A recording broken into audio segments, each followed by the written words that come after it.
เมืองสนะสมบูรณ์ฝึกอบรมให้แก่พนักงานการนำลักเลงขันเมืองเพื่อรับใช้การเลือกตั้งสมาชิกสภาแห่งชาติสุดที่10และสภาประชาชนขันแขวงสุดที่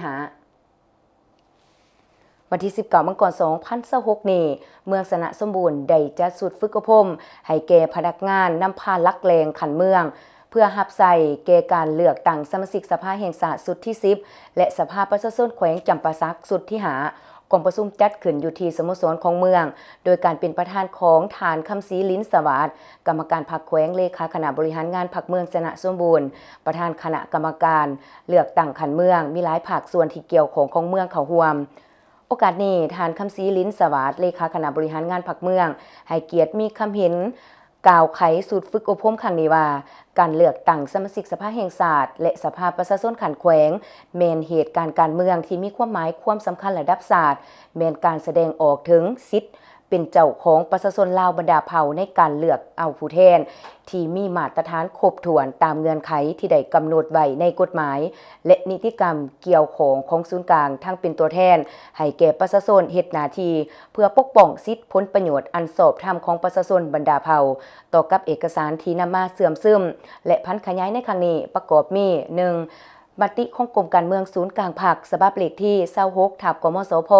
ลงวันที่12 กันยายน 2025เกี่ยวกับการเพิ่มทวีวิธีการนำพาสีนำครบองคณะพรรคทุกขันต่อการเลือกตั้งสมาชิกสภาแห่งชาติสุดที่10และสภาประชาชนขันแขวงสุดที่2 เอกสารเกี่ยวกับการเพิ่มทวีนำพาแนวคิดและเสริมขยายสิทธิประชาธิปไตยเพื่อรับประกันการเลือกตั้งสมาชิกสภาแห่งชาติสุดที่10และสภาประชาชนขันแขวงสุดที่3 เสื่อมซึมและกำเนิดกฎหมายว่าด้วยการเลือกตั้งสมาชิกสภาแห่งชาติและสมาชิกสภาประชาชนขันแขวงเพื่อดำเนินการเลือกตั้งให้บรรลุตามผลสำเร็จและระดับขาดหมาย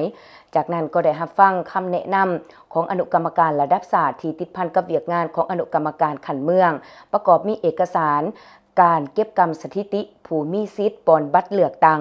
การกำหนดหน่วยปอนบัตรเลือกตั้งและการแต่งตั้งคณะรับผิดชอบการปอนบัตรเลือกตั้งคำแนะนำเกี่ยวกับเวียกงานป้องกันศาสตร์ป้องกันความสงบคำแนะนำเกี่ยวกับการโฆษณาและปลุกระดมค้นขวายเอกสารเสริมขยายสิทธิ์เป็นเจ้าของประชาชนลาวบรรดาเผ่าต่อการเลือกตั้งสมาชิกสภาแห่งชาติสุดที่10และสภาประชาชนขันแขวงสุดที่5เอกสารเกี่ยวกับระเบียบการเลือกตั้งสมาชิกสภาแห่งชาติสุดที่10และสภาประชาชนขันแขวงจำปาสักสุดที่5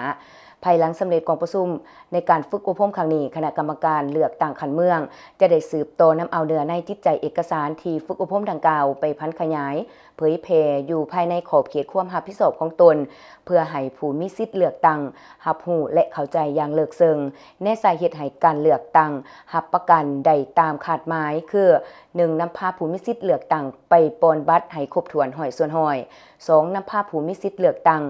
ให้หูใส่สิทธิ์ปอนบัตรอย่างถูกต้องตามระเบียบการร้อยส่วนร้อย 3. นำพาเวียกงานป้องกันศาสตร์ป้องกันความสงบและปลอดภัยได้ร้อยส่วนร้อยและ 4. รับประกันความโปร่งใสและสำเร็จทันตามกำหนดเวลาร้อยส่วนร้อย